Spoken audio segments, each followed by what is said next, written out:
আসসালামু আলাইকুম রহমতুল্লাহি ওবরকাতুহু। সম্মানিত দর্শক, মহা ধুমধামে আওয়ামী লীগের প্রতিষ্ঠা বার্ষিকী পালিত হলো ২৩শে জুন ২০২৬ সনে। আমার রাজনৈতিক বোধ এবং বুদ্ধি হওয়ার পর থেকে এরকম সশস্ত্র, এরকম রাজকীয় এবং এরকম আড়ম্বরপূর্ণ কোনো রাজনৈতিক দলের প্রতিষ্ঠা বার্ষিকী আমার নজরে পড়েনি। বাংলাদেশে একটা কথা আছে, যার বিয়ে তার খবর নেই, পাড়া প্রতিবেশীর ঘুম নেই। মানে যার বিয়ে হবে সে হয়তো পৃথিবীতে আসেনি, সে হয়তো বিদেশে আছে, সে হয়তো বাড়িতে নেই, কিন্তু সারা বাড়ির আশেপাশের যারা লোকজন রয়েছে তারা খুব আনন্দে উদ্বেলিত। কি বিয়ে, কেমন বিয়ে, পর কেমন, পাত্রী কেমন, পাত্র কেমন, খাওয়াবে কি, টেনশনে পুরো গ্রাম অস্থির। এরকম ঘটনা যখন ঘটে তখন যার বিয়ে তার খবর নেই, পাড়া প্রতিবেশীর ঘুম নেই। আমাদের রাজনীতির অঙ্গনে এই প্রবাদটি এই প্রথম ২০২৬ সনে এটি বাস্তবায়িত হলো। আমরা এটির মঞ্চায়ন দেখলাম এবং এটি খুব সুকৌশলে শেখ হাসিনা এবং তার দল জামাতের উপরে, রাষ্ট্রের উপরে, বিএনপির উপরে এমনভাবে চাপিয়ে দিল, আর বিএনপি এটাকে জামাতের উপর এমনভাবে চাপিয়ে দিল, যার ফলে বাংলাদেশের ইতিহাসে সবচেয়ে বড় একটি প্রহসনের নাটক হয়ে গেল রাজনীতির অঙ্গনে। আপনারা মাইকেল মধুসূদনের দত্তের যে বিখ্যাত প্রহসন নাটক বুড়ো শালিকের ঘাড়ে রো, একটু গুগলে দেখে নেবেন খুব সংক্ষেপে যে এটার কাহিনী কি, অথবা প্রহসন কাকে বলে। আমরা সাধারণত প্রহসন বলতে যেটিকে বুঝাই, এটা প্রতারণা নয়, খুব কৌশল করে বিনা পয়সায়, বিনা ওজরে আপনার কাঙ্ক্ষিত একটা জিনিস আপনি করে নিলেন, এটিকে বলা হয় প্রহসন। যেমন ধরুন কোনো কুলবধূ আপনার খুব পছন্দ, আপনি তাকে পটালেন, বাঁশি বাজালেন, অসময়ে বাঁশি বাজায় কেড়ে পরাণ আমার বাইরম বাইরম করে, বাঁশি বাজালেন, গৃহবধূ বের হয়ে এলো ঘর থেকে স্বামী সংসার ছেড়ে, আপনি পাট খেতে বসে আচ্ছা মতো আপনার কর্ম করে দিলেন, তারপরে গৃহবধূকে বললেন যাও তুমি চলে যাও। গৃহবধূ না পারবে বলতে, না পারবে কোনো কিছু করতে, সে সোজা মাথা নিচু করে চলে যাবে। এইরকম যখন একটা ঘটনা ঘটে, আপনি মধু খেলেন কিন্তু কোনো দায় দায়িত্ব নিলেন না, এটিকে বলা হয় প্রহসন। এবং এই বাংলাদেশে যে প্রহসন কত মানে ঘটে তা বাংলাদেশের পল্লীগীতি গাইলেই বুঝতে পারবেন বা দেখলেই বুঝতে পারবেন। কয়েকটা গান বলি, যেমন এই যে অসময় বাঁশি বাজায় কেড়ে পরাণ আমার বাইরাম বাইরাম করে, অথবা পল্লীকবি জসীমউদ্দিনের সে বিখ্যাত গান আমায় এত রাতে ক্যানে ডাক দিলি প্রাণ কুকিলারে। এসব মানে সবই প্রহসনমূলক অবস্থা, পরকীয়া এবং প্রহসন।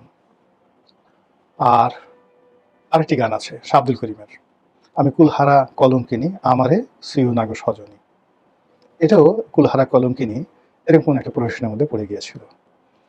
ঠিক এবারের এই ঘটনায়, ২৩শে জুনের এই ঘটনায় আওয়ামী লীগ যে চাল চেলেছে, যে প্রহসনের নাটক সাজিয়েছে, সেই প্রহসনের নাটকে বহু মানুষ, সরি ফর মাই ল্যাঙ্গুয়েজ, বহু মানুষ, একটা শব্দ আছে না সয়কারে চো, এটা বাদ দেন, তয়কারের পরে না হয়ে গেছে, ঢ্যাস না, সয়কারে চো ঢ্যাস নয়কারে না, বহু মানুষকে এভাবে বানিয়ে দেওয়া হয়েছে।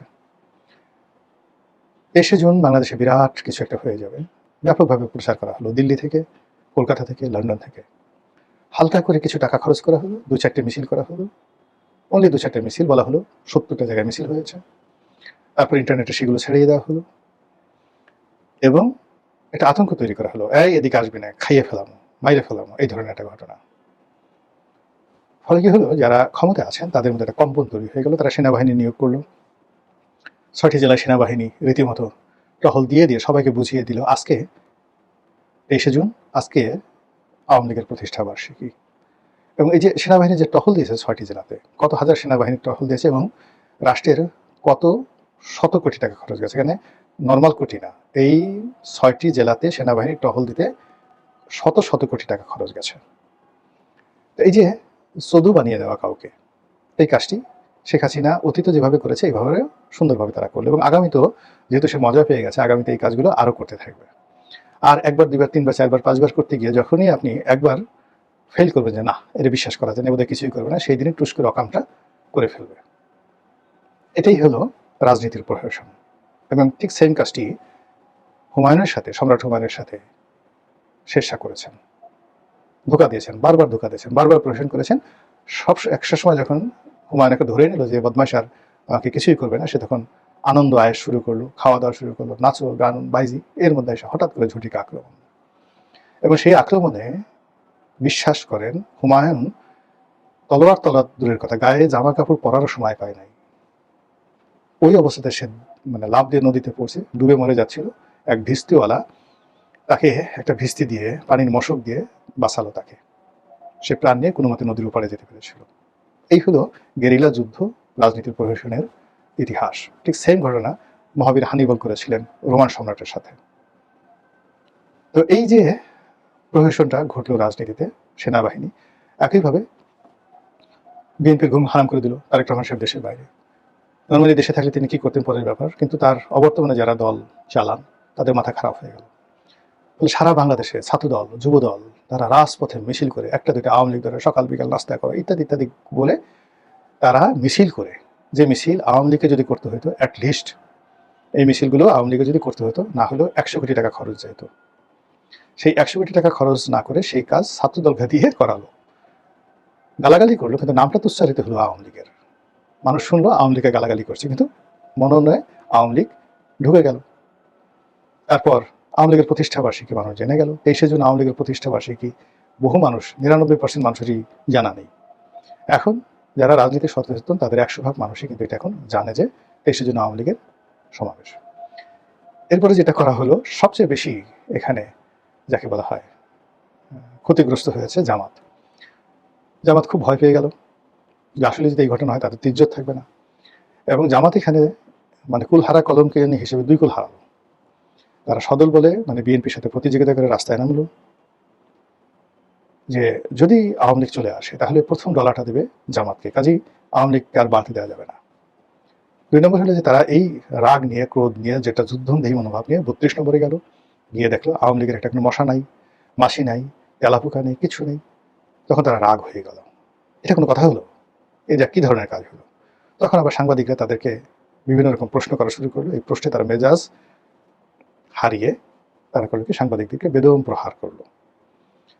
এর ফলে কি হলো, এখন এই জামাতের যে উগ্রমূর্তি, রণমূর্তি, তাদের যে সন্ত্রাসী মনোভাব, যেটি 71 সনে তারা করেছিল, যে কাজটি আওয়ামী লীগ, বিএনপি সবাই বলার চেষ্টা করছে, কিন্তু তারা প্রতিবারই মাথায় টুপি দিয়ে, দাড়িতে খেজাব লাগিয়ে, নরম ভাষায় কথা বলে, কোরআনের আয়াত দিয়ে বারবার প্রমাণ করার চেষ্টা করছে তারা আসলে এরকম নন।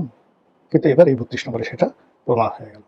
আর এই ধরনের ঘটনা দেখে শেখ হাসিনা সঙ্গতি করেনি, দিল্লিতে বসে অট্টহাসি দেওয়া শুরু করেছে যে মানুষ এত বোকা হয়, মানুষ এত বেহিসাবি হয়, মানুষ এত অল্পতেই উত্তেজিত এবং অস্থিরতা দেখাতে পারে, কাজেই আমার ভবিষ্যৎ খুব উজ্জ্বল।